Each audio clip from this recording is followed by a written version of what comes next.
అమ్మా నాకు నార్మలే.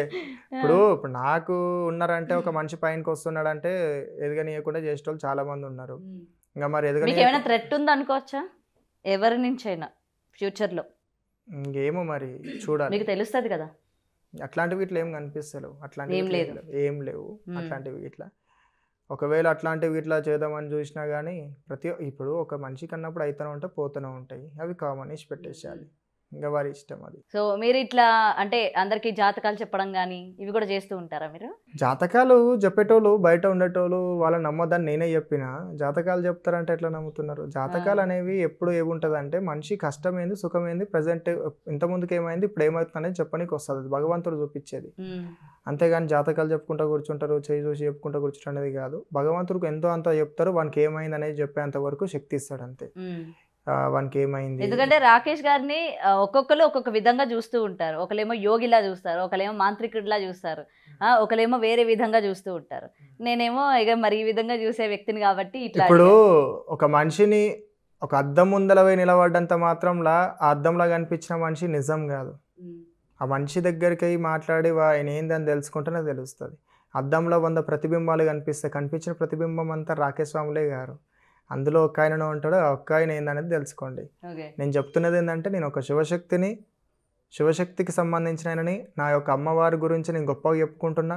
ఇప్పుడు నేను ఇక్కడ ఎవ్వరి మతాలని కూడా కించపరిచి మాట్లాడతలేను. ఎందుకంటే నాకు ప్రతి ఒక్క మతం మీద గౌరవం ఉన్నది. ప్రతి ఒక్కరి మీద రెస్పెక్ట్ ఉన్నది.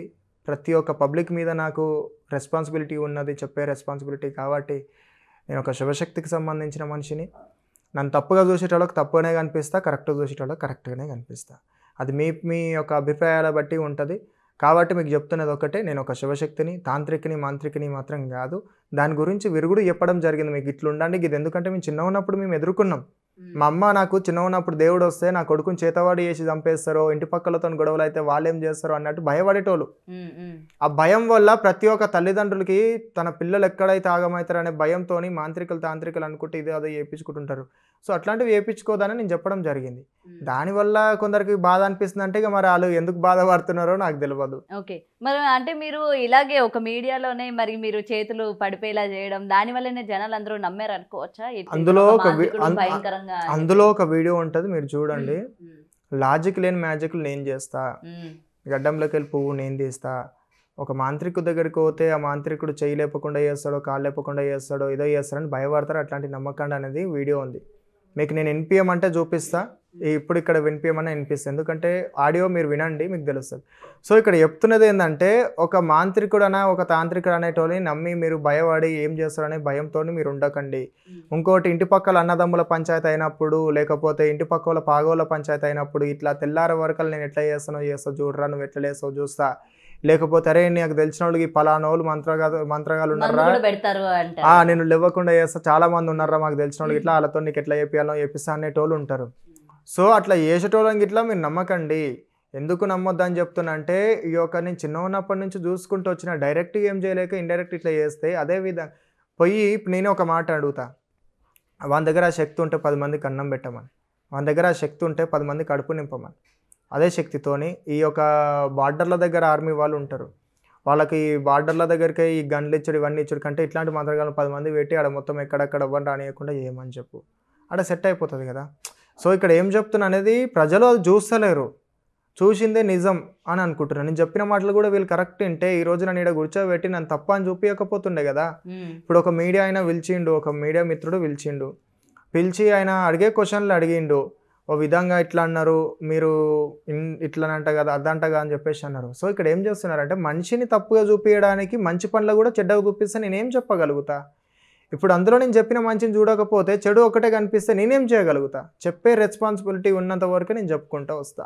కానీ ఈ రోజు జనాలు ఎలా అంటే నోటి మాట నమ్మట్లేదు కదండి, ఏదైనా సరే వాస్తవంగా చూపిస్తేనే నమ్ముతున్నారు. అందులో అమ్మవారి గురించి చెప్పిన, జీవిత సత్యం గురించి చెప్పిన, మనిషి జన్మ అంటే ఏందో చెప్పిన, మనిషి పంచభూతాలు ఐక్యమయ్యే ఒక మానవ జన్మ అనేది వస్తుంది, ఆ జన్మ అనేది ఎందుకు వృధా చేసుకుంటున్నారు అనేది చెప్పిన, అక్కడ ఎందుకు అలాగ అర్థం అవుతలేదు?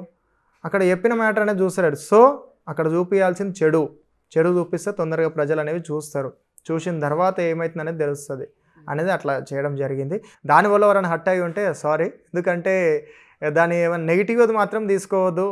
నా మీడియా మిత్రులుగా అయినా సరే, పబ్లిక్ అయినా సరే, ఇంకా దానివల్ల ఇంకెవరైనా తెలుసుకోవాలనుకున్న వాళ్ళు ఇట్లా ఉంటే భయపడకండి. ఇట్లాంటివి ఇట్లా సగం వరకు చెప్తున్నా. ఇక అవి ఎన్నో ఉంటాయో ఏముంటాయో వాళ్ళే ఇక తెలిసిన వాళ్ళకి చేసేటోళ్ళకి తెలుసు. మేము దేవుని నమ్ముకొని ఉన్నాం, దేవుని మొక్కి ఉంటున్నాము, భగవంతుని సేవలు వస్తున్నాము. ఈరోజు భగవంతుని సేవలు వచ్చడం నిందలు పడతాయి, రేపటి నాడు నన్ను తప్పుగా చూపిద్దామని కూడా చూస్తారు. మీ పైన నేను ఒక నమ్మకంతో చెప్తున్నా, ఎవ్వరు కూడా నన్ను తప్పుగా చూడకండి స్వామి. ఎందుకంటే నేను ఒక కార్యం చేయడానికి వచ్చినా, చేద్దాం, మంచి చేద్దాం. అందులో మీరు కూడా ఉన్నారు, మీ అందరూ కూడా మంచోలే. సో ఇక్కడ మీరు తప్పుగా మాత్రం చూడకండి, మంచి మాత్రమే గ్రహించండి. నా వల్ల ఎవరైనా బాధపడి ఉంటే సారీ. కార్యం చేయడానికి వచ్చామన్నారు, ఏం కార్యం? కార్యం అంటే అమ్మ, ఈ యొక్క కల్చర్ గురించి మనం గొప్పగా చూపించుకోవాలి. మన యొక్క కల్చర్, మన ఎల్లమ్మ గురించి, చరిత్ర గురించి, ఇక మన వచ్చే భవిష్యత్ తరాల వాళ్ళకు కూడా అమ్మవారి గురించి తెలవాలి. బల్కంపేట